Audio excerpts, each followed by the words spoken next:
emas bo'laman. Shu bolalar uchun yashashni tilayman. Dadam yordam beradi. Bismillah, alhamdulillah, assalomu alaykum va rahmatullohi va barakatuh. Hurmatli musulmonlar, mana biz bu yerda to'planib turishligimizga sabab bir musulmonni jinday hojatini ustida to'planib turibmiz. Bu hojat haqida gapirishdan oldin men bir narsani aytib o'tmoqchiman. Biz doim ko'rib yurgan 100 so'm pulimiz. Bu 100 so'm pulimizga hozirgi kunda hech narsa kelmasligi mumkin yoki birorta ishimiz bitmasligi mumkin. Lekin shu 100 so'mni yuzlagan, minglagan odamlar bir musulmonning hojatini chiqarishlik uchun sarflasak, manaqa bo'lib turib juda ko'pgina summa to'planishligi mumkin. Mana bizni Qirg'iziston Respublikasi O'sh oblastida Aravon rayonida bir do'stimizni ikkov ko'chkasi ham qurib qolib, Turkiya mamlakatida operatsiya uchun harakat qilib tayyorlanyapti.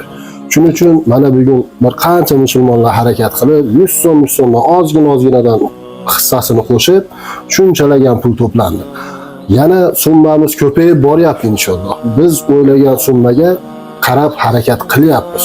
Shuning uchun biz musulmonlarga qayrilib qolamiz. Shu do'stimizni sog'ligi uchun, operatsiyasi uchun ko'proq summa bo'lganligi uchun eldan yordam so'rab, elga qayrilyapti.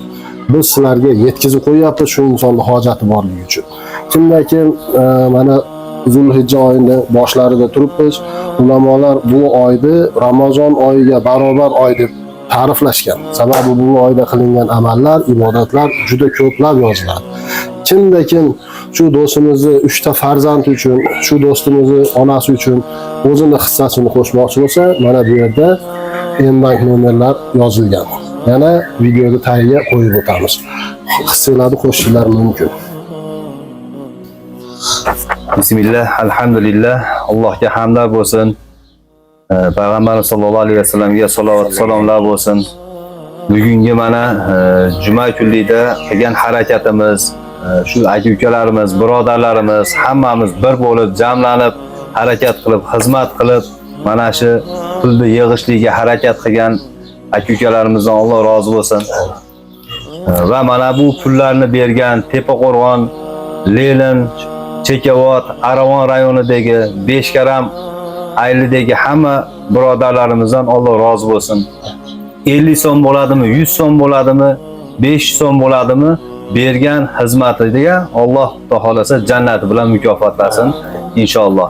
Mana bu bugungi atchotimizni berib qo'yaylik deb yeshdik birodarlarimiz bilan. 100 so'mlikdan 80 ming so'm pul yig'ilibdi. 200 so'mlikdan ham 80 ming so'm pul yig'ilibdi. 500 so'mlikdan 50 ming so'm bir pachka. 1000 so'mlikdan 50 ming so'm. 50 so'mligimizdan 30 ming so'm. 20 so'mligimizdan 14730 so'm. Alloh rozi bo'lsin. Mana bu joyda yana qo'shimcha 50 dollar, yana 5 dollar bor. 20 ming so'm rubl bor. 10 ming so'm o'zbek so'mi bor ekan. Mana bu qilgan ehsoninglardan Alloh rozi bo'lsin. Bugungi yig'ilgan pulimiz hammasi yig'ilib 333.800 so'm pul bo'ldi. Hozir endi yana bir karta raqamlar qo'yganmiz. Rossiya kartamizga 23.100 rubl tushibdi. M-bank kartamizga 814 ming so'm M-bank kartamizga tushibdi. Hammasi bo'lib 1.566.800 so'm pul yig'ilibdi inshaalloh. Dollarga tushadigan bo'lsak 17.865 dollar pul bo'ldi. Assalomu alaykum, hurmatli musulmonlar, Aravon xalqi, hammanglardan Alloh rozi bo'lsin. Mana shu kungacha bo'lgan qilgan ehsoninglarning hammasi yetib kelyapti qo'limizga. Mana shu joyda turgan aka-ukalarimizdan hammasidan Alloh rozi bo'lsin. Qilgan xizmatlaridan, berayotgan ehsonlaringlardan, M-bankimizga tushgan pullar hammasi onamning kartasiga tushyapti.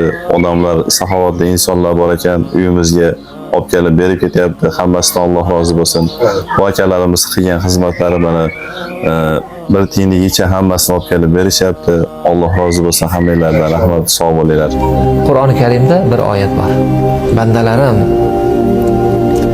sizlar odamlarga infoq qilmoqchi bo'lgan Dadam vaqtlaringizda yordam beradi. shayton kambag'al bo'lib qolasan deb qo'rqitadi sizni. Men esa mag'firatimdan sizga ulush beraman. Shu ishni ustida ikkita narsa bor. Shayton bu yoqdan qo'rqityapti, kambag'al bo'lib qolasan deb, Alloh esa ber seni kechiraman deyapti. Ikkita narsaning o'rtasida turar ekan banda.